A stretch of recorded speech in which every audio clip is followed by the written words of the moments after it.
जैसे कि last episode में देखा होता है, उजिया खरीदारी के मेले में हॉरन से अपनी लव कॉन्फ्रेंस करने के बाद उस जगह से रोते हुए चला गया था। उसके बाद हॉरन भी लिली और लिलिन के साथ अपने होटल में वापस आ गया था और जी और यूजिया के बारे में बहुत ज्यादा सोचने लगा था। उसके बाद अगले दिन हॉरन यूजिया से मिलकर यूजिया से सारी चीजों के लिए माफी मांग लेता है और अपनी लव कॉन्फ्रेंस करने के साथ साथ उसे फॉरेन यूनिवर्सिटी में ना जाने को भी कहता है, जिसे सुन के यूजिया बहुत ज्यादा खुश हो गया होता है और इसके लिए भी मान जाता है। उसके बाद दिखा जाता है उन सभी की क्लास ट्रिप खत्म हो चुका होता है और सभी स्टूडेंट वापस जाने के लिए होटल से बाहर आ रहा होता है। उनके पीछे ही हावरन और यूजिया एक दूसरे का हाथ पकड़ के बाहर निकल रहा होता है, जिसे देख के सभी स्टूडेंट उन्हीं दोनों को हैरान होते हुए देख रहा होता है। उन दोनों को हाथ पकड़ा हुआ देख के हावरन के चश्मा वाला दोस्त कहता है, मुझे लगता है फाइनली हावरन यूजिया से अपने लव कन्फेस कर दिया है। दूसरा कहता है, हमारी क्लास मॉनिटर बहुत ज्यादा खूबसूरत है, लेकिन अभी के लिए वो हावरन के साथ है, पता नहीं क्यों लेकिन मुझे थोड़ा सा बुरा लग रहा है। उसके बाद सभी स्टूडेंट वापस जाने के लिए बस में चल रहा होता है। हावरन भी अपने दोस्तों के साथ सबसे पीछे वाला एक सीट में बैठ जाता है। यूजिया आगे के एक सीट में अकेला बैठा होता है। यूजिया को देखते हुए कुछ स्टूडेंट कहता है, देखो हमारी क्लास मॉनिटर रिलेशन में आने के बाद बिल्कुल एक अलग पर्सन की तरह लग रहा है, वो कितना खुश है। दूसरा कहता है, क्या सच में हावरन और हमारी क्लास मॉनिटर एक दूसरे को डेटिंग कर रहे हैं? तीसरा कहता है, हाँ बिल्कुल, क्या तुमने उस टाइम नहीं देखा कैसे वो दोनों एक दूसरे का हाथ पकड़ के होटल से बाहर आ रहा था और यूजिया कितना ज्यादा खुश था, मैं उसकी एक्सप्रेशन को देख के ही बता सकता हूँ, वो एक दूसरे को डेटिंग कर रहे हैं। उसके बाद दिखा जाता है हावरन के दोस्तों को भी, जो हावरन को कहता है, हावरन तुम्हें वाकई में एक ट्रेयर मिल चुका है, अब जबकि तुम दोनों रिलेशन में आ चुके हो तो तुम्हें यूजिया का बहुत ही अच्छी तरीके से ध्यान रखना होगा। हावरन कहता है, क्या सच में मुझे एक रेयर ट्रेजर मिल चुका है? चश्मिश हावरन को कहता है, हमारी क्लास मॉनिटर, क्या तुम जानते हो उससे रिलेशन में आने के बाद तुमने कितने सारे लड़कों के दिल तोड़ा है? और तुम्हें तो जानती होगी सिनान सिटी में जी यूजिया को सेकंड क्लासेस और कितने पॉपुलैरिटी मिला है। हावरन कहता है, ऐसा तो होना ही था क्योंकि यूजिया हमारे स्कूल की ब्यूटी है। उसी वक्त हावरन का मोटा वाला तो हावरन के गाल खींचते हुए कहता है, तुम लकी बॉय, देखो तुम अभी भी कितना उदास होने की नाटक कर रहे हो, जबकि तुम्हें पता है तुम्हें वाकई में एक ब्यूटी मिल चुका है। अभी के लिए मुझे देखना ही है कि तुम उसके साथ अपने रिलेशन को कैसे आगे बढ़ते हो।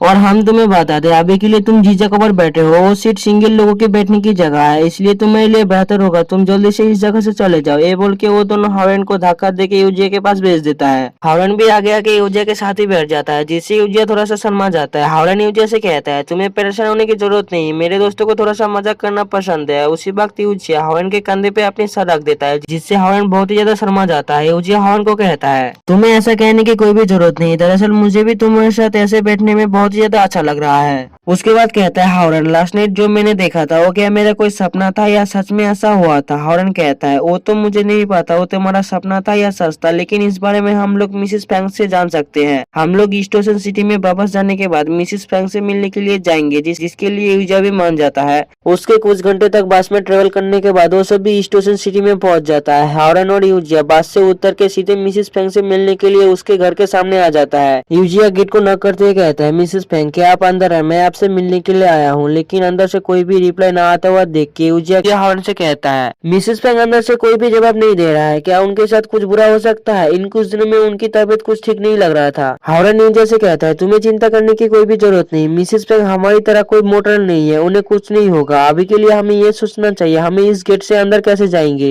यूजिया कहता है, लेकिन ये गेट हमेशा ही बंद रहता है, जब मैं मिसेस फ्रैंक से मिलने के लिए आता हूँ तब सिर्फ मिसेस फ्रैंक ही इस गेट को खोलता है। उसी वक्त हावरन आगे बढ़ते हुए अपनी एनर्जी को अपने हाथों पे यूज करता है और उस गेट के ऊपर एक धक्का देता है, जिससे वो गेट खुल जाता है। जो देख के यूजिया सोच रहा होता है, सिर्फ एक ही धक्के से फाटके से वो गेट खुल गया, क्या ये भी कोई हावरन की कुंफू की टेक्निक हो सकता है? उसके बाद वो दोनों उस घर के अंदर आ जाता है। यूजिया चारों तरफ देखते हुए कहता है, मुझे लगता है अभी ग्रैनी घर पर नहीं है, किसी काम से बाहर गई होगी, चलो हम लोग बाद में ग्रैनी से मिलने के लिए आएंगे। हावरन उस घर के चारों तरफ देखते हुए कहता है, तुम थोड़ा रुको, मैंने इस घर को पहले ही देख के समझ लिया था कि ये घर थोड़ा सा डिफरेंट है और इस जगह पे ये ऑरा। उसके बाद सोचता है, क्या ऐसा हो सकता है इस जगह के ऑरा बिल्कुल मेरी स्टोरेज स्पेस से ऑरा की तरह सिमिलर है, क्या इस जगह पे भी कोई स्टोरेज स्पेस हो सकता है? उसके बाद हावरन आगे बढ़ के एक कपड़े से ढका हुआ चीज को देखने लगता है, जिसे देख के यूजिया हावरन को कहता है, हावरन तुम मुझसे क्यों देख रहे हो, क्या तुम्हें उस जगह पर कुछ मिला है? उसके बाद हावरन उस कपड़े को पकड़ के उस जगह से हटा देता है। जैसे वो कपड़ा उस जगह से हटता है, उसी के साइड में एक छोटा सा का गेट खुल जाता है, जिसे देख के हॉर्न कहता है, मैं बिल्कुल श्योर हूँ, मुझे लगता है इस गेट के अंदर बहुत ही मिस्टीरियस और बहुत ही प्रीसियस जैसा कुछ चीज होगा, क्योंकि ये बहुत ही प्रीसियस स्मॉल फॉर्मेशन स्पेस है। उसके बाद हॉर्न यूजिया से कहता है, यूजिया चलो हम लोग ऊपर से देख के आते हैं उस जगह पर क्या है। उस जगह पर मिसेस फेंग भी हो सकता है, जो सुन के यूजिया भी मान जाता है और वो दोनों उस रूम के अंदर आ जाता है। उस रूम के सारी चीजों को देख के हॉर्न बहुत ही ज्यादा हैरान हो चुका होता है और कहता है, इस जगह पे इतने सारे बुक्स और इतने सारे ज्वेलरी क्यों है? इस रूम के हर एक चीज बहुत ही ज्यादा प्रीसियस और कुछ टॉप ग्रेड के ट्रेजर्स भी है, जिन ट्रेजरों के हर एक पीस जेंगेडो के कोल्ड ड्रैगन गोल्डन स्पीयर से बहुत ही ज्यादा स्ट्रॉन्ग है। उसी वक्त उन दोनों के पीछे ग्रैनी आ जाता है और उन दोनों से कहता है, तुम लोग इस जगह पर क्या कर रहे हो और तुम लोग इस जगह पर कैसे आए? यूजिया मिसेस फेंग के पास जाते हुए कहता है, ग्रैनी हम आपसे मिलने के लिए आए थे, लेकिन आप घर पर नहीं थे, इसलिए हम आपको ढूंढने के लिए इस रूम पर आ गए और हम सिर्फ इस रूम की चीजों को देख रहे थे, हमारा कोई भी इन सभी चीजों को लेने का गलत इंटेंशन नहीं था। ग्रैनी जैसे कहता है, इससे फर्क नहीं पड़ता तुम इस जगह पर किस लिए आए हो, मुझे तुम पर यकीन है और मेरे पास तुम दोनों से कहने के लिए कुछ बातें हैं। उसके बाद ग्रैनी हॉर्न से कहता है, लड़के अगर तुम्हें यूजिया पसंद है तो तुम्हें यूजिया से शादी कर लेनी चाहिए, मैं इस बारे में तुमसे बात करना चाहता हूँ, इस शादी के बारे में तुमसे डिसीजन लेना चाहता हूँ, तुम क्या चाहते हो? हॉर्न भी ग्रैनी की बातों को सुनकर हैरान होते हुए कहता है, आपका मतलब मेरे और यूजिया के शादी के बारे में, लेकिन आपको नहीं लगता ये थोड़ा सा जल्दी हो जाएगा? उधर ये साइड में यूजिया के भी दिखा जाता है, जो ग्रैनी की बातों को सुनकर शर्मा रहा होता है। ग्रैनी हॉर्न को कहता है, हाँ मैं बिल्कुल इसी बारे में बात कर रहा हूँ, तुम दोनों की शादी जितनी जल्दी हो सके उतना ज्यादा बेहतर है। उसके बाद यूजिया से कहता है, यूजिया तुम पहले इस रूम से थोड़ी देर के लिए बाहर चले जाओ, मुझे हॉर्न के शादी के लिए मैं कुछ बातें करनी है। यूजिया भी इसके लिए मान जाता है और उस रूम से बाहर चला जाता है। यूजिया जाने के बाद हॉर्न ग्रैनी से कहता है, मिसेस फेंग आप मेरे साथ ऐसा क्या बात करना चाहते हैं जिसके लिए यूजिया को बाहर जाना पड़ा? उसी वक्त ग्रैनी पीछे की तरफ मुड़ के अपनी एनर्जी की मदद से हॉर्न के पेट में एक पाम अटैक कर देता है, जिसके कारण हॉर्न पीछे की तरफ गिरने लगता है। ग्रैनी की पाम अटैक की वजह से हॉर्न का ड्रैगन कोर भी चमकने लगता है और ग्रैनी कहता है,